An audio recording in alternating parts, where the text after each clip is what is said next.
Dear students, Assalamu alaikum. We are going to start class 7, lecture 16, which is based on unit 10, factorization of algebraic expression. जी तो student exercise 10 start करने से पहले unit 10 start करने से पहले हम उनकी डेफिनेशन देख लेते हैं। डेफिनेशन में हमें क्या फैक्टराइजेशन हमने करनी है, फैक्टराइजेशन प्रोसेस को हमने सीखना है। इससे पहले हम इसकी डेफिनेशन देख लेते हैं। फैक्टराइजेशन होती क्या है? If an expression containing two और more term possesses a common factor that is then that the factor is the factor of the each term. हमारे पास फैक्टराइजेशन हमने 6th क्लास में की थी। तो फैक्टराइजेशन में हमने क्या पढ़ा था? Factorization is a process by which a whole number that is not prime number is broken down its factor. हमने क्या किया था? हमने एक नंबर को उसके फैक्टर्स के अंदर ब्रोकन डाउन कर दिया था, तो उसको हमने फैक्टराइजेशन कहा था। यहां पर हमने अलजेब्रिक एक्सप्रेशन के अंदर जो है ना बताना है कि फैक्टराइजेशन कैसे होगी। इसमें क्या होगा? जो कॉमन फैक्टर होगा दोनों एक्सप्रेशंस के अंदर, उसको जो कॉमन फैक्टर होगा, जो दोनों एक जैसे सेम वैल्यूज नजर आ रही होंगी, सेम पावर्स की वैल्यू नजर आ रही होंगी, उसको हम क्या कहेंगे? उसको उस एक्सप्रेशंस का फैक्टर कहेंगे और उसको कॉमन निकालेंगे। जैसे मैंने एग्जांपल में लिखा है यहाँ पे ए बी प्लस ए सी। देखें दोनों में ए इज द कॉमन फैक्टर, दोनों में है। दोनों में बोथ में मैंने ए को अगर कॉमन लेके ब्रैकेट पैरेंथेसिस लगाया, ब्रैकेट स्मॉल ब्रैकेट इन्वॉल्व की, तो ए दोनों में कॉमन निकल आया, तो अंदर हमारे पास क्या रहेगा? B plus C. अगर मैं इसको ओपन करूं, मल्टीप्लाई करूं, तो ए बी इंटू ए सी हमारे पास प्लस ए सी हमारे पास वापस आ जाएगा। अब फैक्टराइजेशन प्रोसेस भी हमारे पास ऐसे ही है कि हम किसी भी एक्सप्रेशन के अंदर से कोई सी भी 2 एक्सप्रेशन या 3 एक्सप्रेशन या कोई भी नंबर या कोई भी एक्सप्रेशन दी हुई है, उसमें से जो कॉमन नंबर हम निकालेंगे, कॉमन एलिमेंट या कॉमन फैक्टर को निकालेंगे, उसको हम कहेंगे फैक्टराइजेशन प्रोसेस।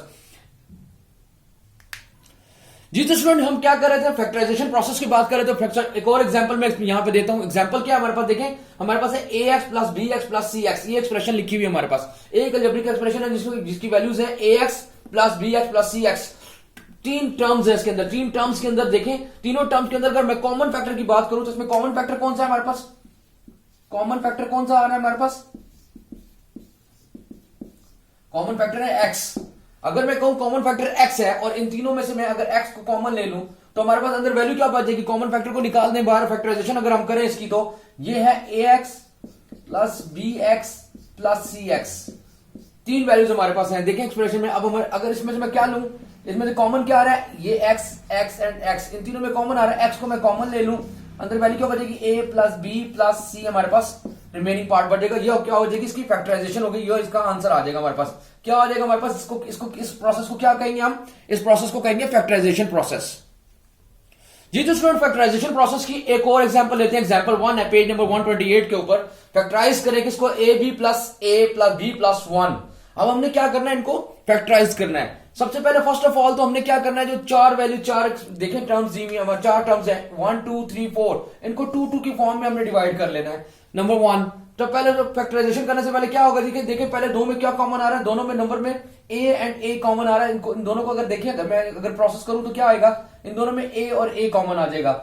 ए कॉमन लिया तो हमारे पास आ जाएगा बी प्लस 1 बच जाएगा। अब इन दोनों में अगर देखें तो कुछ भी कॉमन नहीं आ रहा। जब कुछ भी कॉमन नहीं आएगा, जिस भी प्रोसेस जिस भी एक्सप्रेशन के अंदर कोई चीज कॉमन नहीं आ रही, वहां पे हम क्या कॉमन ले लेंगे? 1 कॉमन ले लेंगे। तो प्लस 1 हम कॉमन लेंगे तो हमारे पास यहाँ पे क्या बच जाएगा? अंदर वैल्यू एज इट इज वही आ जाएगी बी प्लस 1। और अगर आप यहां पे देखें इन चारों वैल्यूज में, ये देखें ए प्लस 1 एक ब्रैकेट में आ जाएगा, बी प्लस 1 ये 2 दफा लिखा गया है। इसको हम एक दफा लिखेंगे। क्या हो जाएगा हमारे पास? A plus 1 into B plus 1। 2 हमारे पास क्या बन गई? इसके फैक्टराइज कर दिया मैंने। फैक्टराइज किया किसको? एक एक्सप्रेशन हमारे पास दी हुई थी a b plus b plus 1। इसको मैंने फैक्टराइज करना था। फैक्टराइज करने का मतलब क्या है? जो उनमें कॉमन नंबर्स हैं, कॉमन एलिमेंट्स हैं, उनको निकला है हमने। और कॉमन क्या था हमारे पास? देखें उनको मैंने पहले 2 हिस्सों में सेपरेट किया। 2 टर्म्स को एक साथ कर लिया, 2 टर्म्स को एक साथ कर लिया हमने क्या किया? पहले 2 टर्म में से ए कॉमन आ गया बी प्लस 1। और इसी तरह इस प्रोसेस के अंदर आपको देखें फैक्टराइजेशन के अंदर 2 ब्रैकेट सेम आ गए, बी प्लस 1 बी प्लस 1। इनको 1 टाइम लिखेंगे हम, बी प्लस 1 को 1 टाइम और ए और प्लस 1 इसको 1 टाइम लिखेंगे। ये हमारे पास क्या हो जाएगा? इसकी क्या हो जाएगी? हमारे पास फैक्टराइज हो गए। हमारे पास ये फैक्टराइज हो गए हमारे पास दोनों। एक एक्सप्रेशन थी जिसकी 4 वैल्यूज थी, इसको मैंने फैक्टराइज करके ए प्लस 1 इंटू बी प्लस 1। अगर आप इसको देखें मल्टीप्लाई करेंगे तो हमारे पास क्या आ जाएगा? A b plus b plus 1। हमारे पास आंसर क्वेश्चन वापस आ जाएगा हमारे पास।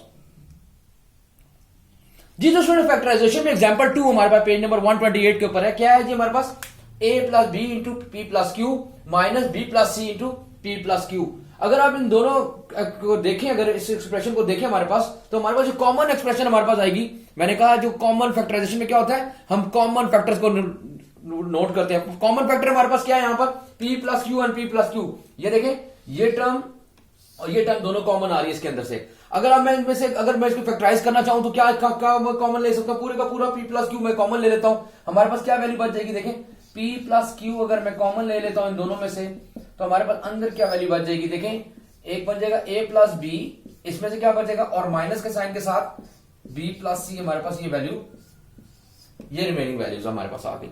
अब ये इसमें से फैक्टराइज हो गया है। अब इसको मैं सिंप्लीफाई करूंगा। सिंप्लीफाई करने के लिए क्या है, देखिए दोनों में p plus Q common factor था, तो मैंने कॉमन फैक्टर को बाहर ले लिया। अंदर हमारे ब्रैकेट में क्या रहेगा, a plus B minus B plus C. अगर मैं इसको सॉल्व करूंगा तो क्या आ जाएगा, p प्लस क्यू तो एज इट इज आएगा। अब ये वाली जो है इस ब्रैकेट्स को ओपन करें, a प्लस बी, ये माइनस का साइन है, माइनस बी माइनस सी हमारे पास आ जाएगा। देखिए प्लस बी और माइनस बी आपस में कैंसिल हो जाएंगे। अगर इसको मैं सिंप्लीफाई करूं तो क्या आएगा, p प्लस क्यू इंटू ए माइनस सी। हमारे पास ये क्या आ जाएगा, इसकी फैक्टराइजेशन होगी। हमारे पास फैक्टर्स क्या आ गए, हमारे पास क्या क्या फैक्टर बने, हमारे पास इसके इस पूरी एक्सप्रेशन के फैक्टर क्या बने, p प्लस क्यू इंटू ए माइनस सी इसके फैक्टर्स हैं। ये जो स्टूडेंट लेक्चर 16 का हमारे पास जो होम टास्क या होमवर्क है, फैक्टराइजेशन प्रोसेस की जो डेफिनेशन हमने अभी आपको नोट करवाई है या समझाई है, वो आपने क्या करनी है, लर्न करनी है और राइट करनी है अपनी कॉपीज के ऊपर, फैक्टराइजेशन प्रोसेस।